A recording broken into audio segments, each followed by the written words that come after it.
नमस्कार साथियों, जय हिंद। कैसे हैं आप सभी का स्वागत है आपके अपने परिवार पटेल एजुकेशन हब पर। दोस्तों, आज की क्लास में आप सभी लोग पढ़ने वाले हैं हिंदी गद्य साहित्य का इतिहास, जिसके अंतर्गत हम लोग हिंदी गद्य का विकास से संबंधित 30 अति महत्वपूर्ण प्रश्नों को इस वीडियो में डिस्कस करेंगे। प्रश्न आपके काफ़ी महत्वपूर्ण रहने वाले हैं। दोस्तों, आप लोगों से एक निवेदन है, जितने भी लोग वीडियो को देखते हैं तो जरूर सब्सक्राइब कर लिया करें, जिससे हमारी आगे आने वाली महत्वपूर्ण क्लास का नोटिफिकेशन आपको कंटिन्यू मिलता रहे। ठीक है, क्लास को अधिक से अधिक आप शेयर भी कर देंगे। चलिए क्लास की हम लोग शुरुआत करते हैं दोस्तों। पहला प्रश्न दोस्तों, सितारे हिंद किसकी उपाधि थी? बताइएगा, सितारे हिंद किसकी उपाधि थी?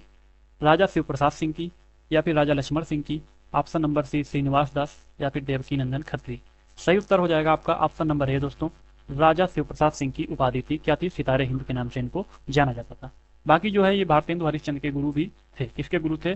तो भारतेंदु हरिश्चंद्र। ठीक है, अब थोड़ी सी हम लोग चर्चा कर लेते हैं, इनको सितारे हिंद जो है क्यों उपाधि मिली थी, क्यों इनको सितारे हिंद कहा जाता था। दोस्तों, उस समय में अंग्रेजी शासन में, ब्रिटिश शासन काल में जो भाषाएं प्रचलित थी वो अंग्रेजी और उर्दू भाषा का वर्चस्व था। ठीक है, बाकी ये जो है हिंदी भाषा के प्रेमी थे, हिंदी भाषा से इनका बहुत लगाव था, हिंदी भाषा को ये अस्तित्व में लाना चाह रहे थे। बाकी हिंदी भाषा को जो अस्तित्व में लाने के लिए लड़ाई लड़ने में सबसे ऊपर जो है इनका स्थान माना जाता है। इस पर हम लोग आगे अभी प्रश्न आएंगे, उन पर चर्चा करेंगे। ठीक है, इन्हीं के अथक प्रयासों से स्कूली शिक्षा में भी हिंदी भाषा का प्रवेश हुआ था। कह सकते हैं कि हिंदी भाषा का प्रवेश हुआ था। ठीक है, इन्हीं के प्रयासों से। तो हिंदी भाषा को अस्तित्व में लाने के लिए इनके अथक प्रयास रहे, इस वजह से इनको सितारे हिंद की उपाधि दी गई थी। काफी महत्वपूर्ण प्रश्न है, उम्मीद करता हूँ दोस्तों चीजें समझ गए होंगे। चलिए, अगला प्रश्न है दोस्तों, इन लेखकों में कौन फोर्ट विलियम कॉलेज के अध्यापक थे? बताइएगा, कौन फोर्ट विलियम कॉलेज के अध्यापक थे? ईसा अल्लाह खां, सदल मिश्र, राजा राम मोहन राय, पंडित जुगल किशोर। सही उत्तर आपका हो जाएगा ऑप्शन नंबर बी। नोट कर लीजिएगा, सदल मिश्र और लल्लू लाल। कौन? सदल मिश्र और लल्लू लाल, ये दोनों लोग जो है फोर्ट विलियम कॉलेज के अध्यापक थे। काफी बार प्रश्न पूछा गया है दोस्तों। अब हम लोग बात करेंगे अगर फोर्ट विलियम कॉलेज की स्थापना की, तो स्थापना यहाँ से भी प्रश्न पूछे जाते हैं, इसलिए चीजें बता रहा हूँ। स्थापना कब हुई थी दोस्तों? 10 जुलाई। ठीक है, 10 जुलाई 1800 ईस्वी को इसकी स्थापना हुई थी। स्थापना अगर किसने की थी, तो उस समय दोस्तों गवर्नर थे लॉर्ड वेलेजली। क्या नाम था? लॉर्ड वेलेजली, इन्होंने इसकी स्थापना की थी। चलिए, अगला प्रश्न देखिएगा। अगला प्रश्न है दोस्तों, ईसा अल्लाह खां द्वारा कौन सी पुस्तक लिखी गई? बताइएगा, ईसा अल्लाह खां द्वारा कौन सी पुस्तक लिखी गई?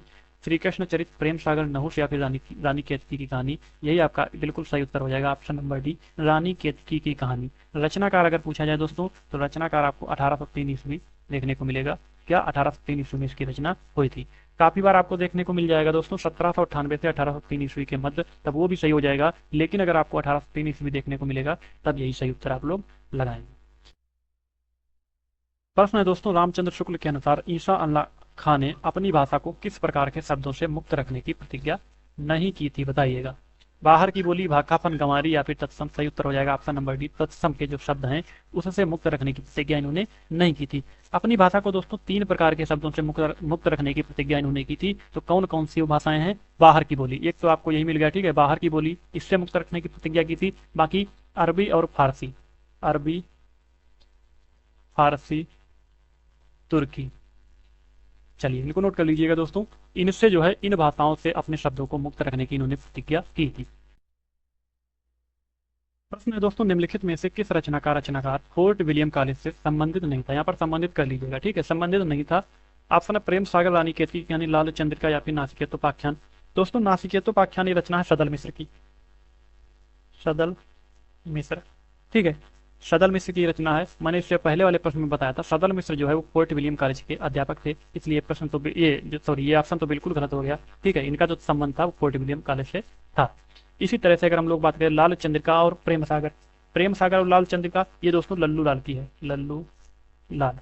तो ये भी अध्यापक थे, तो इनका भी संबंध था, इसलिए ये भी ऑप्शन गलत हो जाता है। तो ऑप्शन नंबर 20 का बिल्कुल सही उत्तर हो जाएगा, रानी केतकी की कहानी, ईसा अल्लाह खां, इनका संबंध दोस्तों इस कॉलेज से नहीं था। देख लीजिएगा, अगला प्रश्न दोस्तों है, उर्दू को यामिनी भाषा कहने का श्रेय किसको है? बताइएगा, कहने का श्रेय किसको है उर्दू को यामिनी भाषा? सदल मिश्र, लल्लू लाल, सदा सुखलाल, इंसा अल्लाह खां। सही उत्तर आपका हो जाएगा ऑप्शन नंबर बी, लल्लू लाल को। ठीक है, नोट कर लीजिएगा, लल्लू लाल को जो है उर्दू को यामिनी भाषा कहने का श्रेय मिला है। गद्य के प्रमुख स्तंभों में शामिल हैं, और इनकी जो प्रमुख रचनाएं दोस्तों हैं, सिंहासन बत्तीसी, बैताल पचीसी, प्रेम सागर, शकुंतला नाटक, ये और ब्रजभाषा व्याकरण, ये सब इनकी बहुत ही महत्वपूर्ण रचनाएं हैं लल्लू लाल की। अगला प्रश्न देखिएगा, भाषा योग वशिष्ठ का रचनाकाल क्या है? बताइएगा, भाषा योग वशिष्ठ का रचनाकाल क्या है? प्रश्न नंबर 7, भाषा योग वशिष्ठ का जो रचना काल है दोस्तों, ऑप्शन नंबर बी आपको बिल्कुल सही उत्तर मिल जाएगा, 1741 ईस्वी है। ठीक है, लेखक कौन है? अगर लेखक की बात करें तो लेखक है राम प्रसाद निरंजनी, राम प्रसाद निरंजनी। ठीक है, लेखक कौन है? राम प्रसाद निरंजनी है। इसकी रचना कब की थी उन्होंने? 1741 ईस्वी में की थी। हिंदी के प्रथम प्रौढ़ गद्य लेखक भी ये माने जाते हैं। ये चीज बहुत ही महत्वपूर्ण है। ठीक है, एग्जाम में पूछा जा सकता है हिंदी के प्रथम प्रौढ़ गद्य लेखक कौन है, तो राम प्रसाद निरंजनी है। इनकी रचना है भाषा योग वशिष्ठ। कार्यकाल पता चल गया होगा आपको। चलिए, प्रश्न है दोस्तों, इतिहास तिमिर नाशक ग्रंथ के रचयिता कौन है? ठीक है, यहाँ पर क्या कर लीजिएगा, के रचयिता कौन है? राजा लक्ष्मण सिंह, राजा शिव प्रसाद सिंह सितारे, या फिर सितारे हिंद, बालकृष्ण भट्ट, भारतेंदु हरिश्चंद्र। सही उत्तर आपका हो जाएगा इतिहास तिमिर नाशक। जितने भी ग्रंथ दोस्तों इसमें है, जितनी भी रचनाएं हैं, बहुत ही महत्वपूर्ण रचनाएं हैं। ठीक है, तो ये किसकी रचना है दोस्तों? राजा शिव प्रसाद सिंह की थी है रचना। सही उत्तर हो जाएगा ऑप्शन नंबर बी। ठीक है, बहुत ही महत्वपूर्ण इनकी रचनाएं मानी जाती है। ये अरबी फारसी भाषा और मिश्रित हिंदी के पक्षपाती थे। ये भी प्रश्न पूछा जा सकता है कि किस भाषा के पक्षपाती थे, तो अरबी फारसी और मिश्रित हिंदी के पक्षपाती थे। अगला प्रश्न है दोस्तों, रामचंद्र शुक्ल के अनुसार खड़ी बोली गद्य की पहली रचना कौन सी है, बताइएगा। ऑप्शन है चंद छंद वर्णन की महिमा, गोरा बादल की कथा, कुतुब शतक, भाषा योग वशिष्ठ। सही उत्तर हो जाएगा आपका ऑप्शन नंबर ए, चंद छंद वर्णन की महिमा, गंग कवि की ये रचना है। ठीक है, अगर पूछ लिया जाए दोस्तों खड़ी बोली गद्य की पहली रचना, यानी कि रामचंद्र शुक्ल के अनुसार ये हटा दिया जाए, खड़ी बोली गद्य की पहली रचना कौन सी है, तब आपका सही उत्तर हो जाएगा गोरा बादल की कथा। ये रचना दोस्तों, जो कथा है, रचना है 1623 ईस्वी की है। किसकी है? तो जटमल की है। याद करिएगा, काफी बार पूछा जाएगा ये प्रश्न, बहुत ही महत्वपूर्ण है। अगला देखिएगा, अभिज्ञान शाकुंतलम का हिंदी में अनुवाद किसने किया, बताइएगा। अभिज्ञान शाकुंतलम का हिंदी में अनुवाद किसने किया? प्रश्न है दोस्तों, 19वीं सदी में हिंदी खड़ी बोली के विकास में किस साहित्यकार ने महत्वपूर्ण भूमिका निभाई, बताइएगा। सही उत्तर क्या हो जाएगा इसका दोस्तों? अमीर खुसरो, सदल मिश्र, गिरियर्सन, या फिर मिश्र बंधु। सही उत्तर हो जाएगा ऑप्शन नंबर बी, सदल मिश्र ने जो है महत्वपूर्ण भूमिका निभाई थी खड़ी बोली हिंदी के विकास में। तो ये जो है फोर्ट विलियम कॉलेज के अध्यापक थे। 1800 ईस्वी में जो है भाषा मुंशी थे। क्या थे? 1800 ईस्वी में भाषा मुंशी।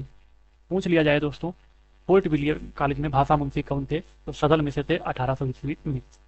अगला प्रश्न देखिएगा, अगला प्रश्न है दोस्तों, आलसियों का कोड़ा किसकी रचना है, बताइएगा। आलसियों का कोड़ा किसकी रचना है? प्रश्न नंबर 12 दोस्तों, रचना है सितारे हिंद की, राजा शिव प्रसाद सिंह। ठीक है, सितारे हिंद, ऑप्शन नंबर डी। दूसरा नाम इनका है राजा शिव प्रसाद सिंह। सितारे हिंद की उपाधि इनको मिली थी। इनकी अगर अन्य रचनाओं की बात करें दोस्तों, राजा भोज का सपना, मानव धर्मसार, वर्णमाला, ये सभी इनकी बहुत ही महत्वपूर्ण रचनाएं हैं। बाकी आलसियों का कोड़ा भी एक महत्वपूर्ण रचना है। ये किसकी है? तो सितारे हिंद यानी कि राजा शिव प्रसाद सिंह की रचना है। प्रेम सागर के लेखक बताइएगा भाई, प्रेम सागर के लेखक कौन है? प्रश्न नंबर 13। सही उत्तर आपका हो जाएगा लल्लू लाल जी। ठीक है, आप लोग इससे पहले वाले प्रश्न में पढ़ चुके होंगे, क्योंकि एक प्रश्न में मैं उनकी जो महत्वपूर्ण रचनाएं होती हैं उनको बता देता हूं, तो अगर नोट करते रहेंगे तो चीजें आगे याद होती रहेंगी। प्रेम सागर के रचनाकार हैं दोस्तों लल्लू लाल जी हैं। अगला प्रश्न देखिएगा, नासिकेतोपाख्यान के लेखक कौन है, बताइएगा। नासिकेतोपाख्यान के लेखक जो है वो कौन है? प्रश्न नंबर 14 दोस्तों, सदल मिश्र हैं। बिल्कुल सही उत्तर ऑप्शन नंबर डी हो जाएगा, सदल मिश्र हैं। ठीक है, रचना इसकी हुई थी नचिकेता की कथा के आधार पर हुई थी। काफी बार पूछा गया है नासिकेतोपाख्यान की जो रचना है वो किसके आधार पर हुई थी, तो लिख लीजिएगा एक बार, नचिकेता कथा के आधार पर हुई थी। नचिकेता कथा है दोस्तों, उसके आधार पर इन्होंने नासिकेतोपाख्यान की रचना की थी। चलिए, अगला प्रश्न देखिएगा, अगला प्रश्न है दोस्तों, फोर्ट विलियम कॉलेज के हिंदुस्तानी के प्रथम प्रोफेसर कौन थे, बताइएगा। प्रथम प्रोफेसर कौन थे? प्रश्न नंबर 15। सही उत्तर हो जाएगा गिलक्रिस्ट या फिर गिलक्राइस्ट। ठीक है, गिलक्रिस्ट यहाँ पर काफी बार ये भी मिलेगा देखने को और ये भी मिलेगा। सही उत्तर ऑप्शन नंबर ए हो जाएगा। चलिए, अगला प्रश्न है दोस्तों, आधुनिक हिंदी गद्य के जनक माने जाते हैं, बताइएगा। आधुनिक हिंदी गद्य के जनक माने जाते हैं, नोट करिएगा दोस्तों, ऑप्शन नंबर ए इसका बिल्कुल सही उत्तर हो जाएगा, भारतेंदु हरिश्चंद्र। ठीक है, भारतेंदु युग में जो है दोस्तों गद्य की जितनी भी विधाएं थी, निबंध, कथा, कहानी, उपन्यास, यात्रा साहित्य, सबका विकास हुआ था। इसीलिए रामचंद्र ने जो है गद्य काल इसका नाम रखा था। क्या नाम रखा था? गद्य काल भी इसका नाम रखा था। बाकी आधुनिक हिंदी गद्य के जो जनक है दोस्तों वो भारतेंदु हरिश्चंद्र माने जाते हैं। अगला प्रश्न है दोस्तों, न खास हिंदी न खास उर्दू, जबान गोया मिली जुली हो। ठीक है, ये कथन किसका है, बताइएगा। शिव प्रसाद सिंह या फिर सितारे हिंद, भारतेंदु हरिश्चंद्र, राजा लक्ष्मण सिंह, राजगिरी हरिशन, किसका कथन है? सही उत्तर है दोस्तों option number A, Shiv Prasad Singh का ये कथन है। प्रश्न है दोस्तों, जॉन गिलक्रिस्ट की अध्यक्षता में किस कॉलेज के 4 लेखकों ने खड़ी बोली की अनेक शैलियों की नींव रखी थी, बताइएगा। सही उत्तर क्या हो जाएगा आपका? Fort William college, option number 20 का बिल्कुल सही उत्तर हो जाएगा। वो चार कौन लोग थे दोस्तों? चार लेखकों का नाम है सदल मिश्र, लल्लू लाल, ईशा अल्लाह खां, सदा सुखलाल। नोट कर लीजिएगा, ठीक है। चलिए अगला प्रश्न देखिएगा। अगला प्रश्न है दोस्तों, मेघदूत काव्य का खड़ी बोली में अनुवाद किसने किया? मेघदूत का खड़ी बोली में अनुवाद किसने किया? प्रश्न नंबर 20 बताइए। सही उत्तर इसका क्या हो जाएगा दोस्तों? मेघदूत जो रचना है इसका खड़ी बोली में अनुवाद किसने किया था? तो लक्ष्मण सिंह ने किया था। इसने लक्ष्मण सिंह ने। ऑप्शन नंबर डी इसका बिल्कुल सही उत्तर हो जाएगा। इससे पहले वाले प्रश्न में भी इसकी जो चर्चा हो चुकी है। प्रश्न है दोस्तों, इतना सुन के पातशाही जी, श्री अकबर शाही जी आदि, ठीक है, शेर सोना नरहर दास चारण को दिया, इनके 1.5 शेर सोना हो गया, रास बंचना पूरन भया, आम खास बरखास हुआ। इन पंक्तियों का संबंध किससे है बताइए। इनका दोस्तों संबंध किससे है बताइएगा। प्रश्न नंबर 21 का सही उत्तर क्या हो जाएगा बताइए। पंक्तियां दोस्तों हैं ये अकबर के जो दरबारी कवि हैं गंग, उनके द्वारा रचित हैं ये पंक्तियां। चंद छंद वर्णन महिमा से ये दी गई हैं। किससे? चंद छंद वर्णन महिमा। ऑप्शन नंबर 20 का बिल्कुल सही उत्तर हो जाएगा। चलिए अगला प्रश्न देखिएगा एक बार। अगला प्रश्न है दोस्तों, लाल चंद्रिका की रचनाकार कौन है? प्रश्न नंबर 22। लाल चंद्रिका के रचनाकार हैं दोस्तों लल्लू लाल जी, ठीक है। प्रश्न है दोस्तों, गंग कवि का जन्म स्थान क्या है बताइएगा। गंग कवि का क्या जन्म स्थान है? आगरा, इटावा, प्रयागराज या फिर गंगापुर नगर। कुछ लोगों का उत्तर तो ये ऑप्शन नंबर डी लगा देंगे इनके नाम को देखते हुए। ऑप्शन नंबर 20 का बिल्कुल सही उत्तर है इटावा में, ठीक है। कब जन्म हुआ था? तो 1538 ईस्वी में इनका जन्म हुआ था। मृत्यु की बात करें तो मृत्यु 1626 ईस्वी में इनकी हुई थी। जन्म स्थान और जन्म काल में इनका जो है थोड़ा सा मतभेद रहा है दोस्तों, लेकिन जो सही उत्तर आपका माना जाता है, जो चीज़ें किताबों में मिलती हैं देखने को, वो यही मिलेंगी। जन्म स्थान इटावा, बाकी जन्म का जो काल है दोस्तों 1538 ईस्वी से 1600 ईस्वी तक इनका जन्म काल रहा है, ठीक है। अकबर के बहुत ही महत्वपूर्ण दरबारी कवि थे। पूरा नाम भी पूछ लिया जाता है दोस्तों, इनका पूरा नाम है गंगाधर। ये चीज याद कर लेंगे, पूरा नाम है इनका गंगाधर। चलिए अगला प्रश्न देखिएगा। आचार्य शुक्ल ने आधुनिक काल की सबसे प्रधान साहित्यिक घटना किसे माना है बताइए। प्रश्न नंबर 24। सही उत्तर आपका हो जाएगा गद्य का आविर्भाव। इसको जो है सबसे जो है प्रधान साहित्यिक घटना माना है। किसने? तो आचार्य रामचंद्र शुक्ल ने। अगला जो प्रश्न है दोस्तों, ब्रज भाषा का सबसे प्राचीन ग्रंथ कौन सा है बताइएगा। सबसे प्राचीन ग्रंथ कौन सा है? काफी महत्वपूर्ण प्रश्न है, बहुत ही अच्छा प्रश्न है दोस्तों। देख रहा हूँ आप लोगों की तैयारी कितनी अच्छी चल रही है। इस प्रश्न का उत्तर आप लोगों के लिए मैं छोड़ देता हूँ। कमेंट बॉक्स में आप लोग इस प्रश्न का उत्तर जो है बताएंगे, ठीक है। इंतजार करूंगा कमेंट बॉक्स का, आप लोग इसका उत्तर वहीं पर बताएंगे। उसके बाद में मैं इसका सही उत्तर जो है पिन करके कमेंट में डाल दूंगा। चलिए अगला प्रश्न देखते हैं हम लोग। तो अगला प्रश्न है दोस्तों आपका, अगला प्रश्न है दोस्तों, नाथों की कुल संख्या कितनी मानी जाती है बताएगा। 9, 14, 26 या फिर 12। सही उत्तर क्या हो जाएगा? ऑप्शन नंबर ए इसका बिल्कुल सही उत्तर हो जाएगा। नाथ और नौ दोनों का उच्चारण ना से हो रहा है। इसको एक ट्रिक के तौर पर आप लोग याद कर सकते हैं, ठीक है। कोई फार्मूला नहीं है, कोई भी इसका आपस में जो है संबंध नहीं है, लेकिन ट्रिक के तौर पर याद कर सकते हैं। नौ ना से दोनों का उच्चारण हो रहा है तो याद हो जाएगा। नाथ कितने हैं? तो 9 है, ठीक है। 9 है दोस्तों। कौन कौन से हैं थोड़ा सा इस पर भी आप लोग देख लीजिएगा। नाथों की कुल संख्या 9 मानी गई है, ठीक है, 9 है।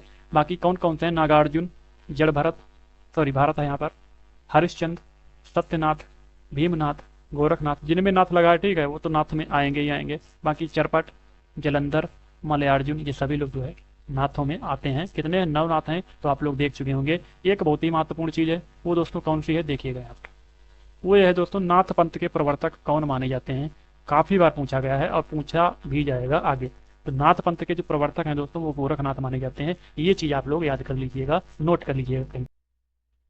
अगला प्रश्न है दोस्तों, उक्त व्यक्ति प्रकरण का रचनाकार कौन है बताइएगा। कौन रचनाकार है दोस्तों? रोडा, ज्योतिरीश्वर ठाकुर, हेमचंद्र या फिर दामोदर शर्मा। सही उत्तर क्या हो जाएगा? प्रश्न नंबर 27 का सही उत्तर है दोस्तों दामोदर शर्मा, ठीक है। ऑप्शन नंबर डी उक्ति व्यक्ति प्रकरण, इसके रचनाकार कौन है? तो दामोदर शर्मा। अगला प्रश्न देखिएगा। आचार्य शुक्ल ने आधुनिक काल की सबसे प्रधान साहित्यिक घटना किसे माना है। ये शायद प्रश्न इसके पहले हो गया था। ऑप्शन नंबर डी इसका बिल्कुल सही उत्तर था। चलिए अगला प्रश्न देख लीजिएगा।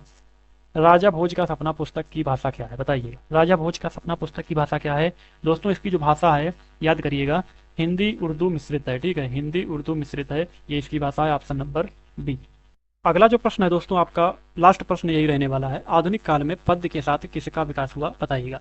इस प्रश्न का उत्तर भी आप लोग देंगे। 2 प्रश्न कुल आप लोगों के लिए हैं, एक इससे पहले मैंने दिया था, वो आप लोग इसका कमेंट बॉक्स में उत्तर देंगे। एक ये प्रश्न, ठीक है, इसका भी उत्तर आप लोग कमेंट बॉक्स में बताएंगे। तो आज की क्लास की हम लोग यहीं पर समाप्ति करते हैं। मिलते हैं दोस्तों अगली नई क्लास में ऐसे ही महत्वपूर्ण प्रश्नों के साथ में। तब तक के लिए दोस्तों जय हिंद, जय भारत।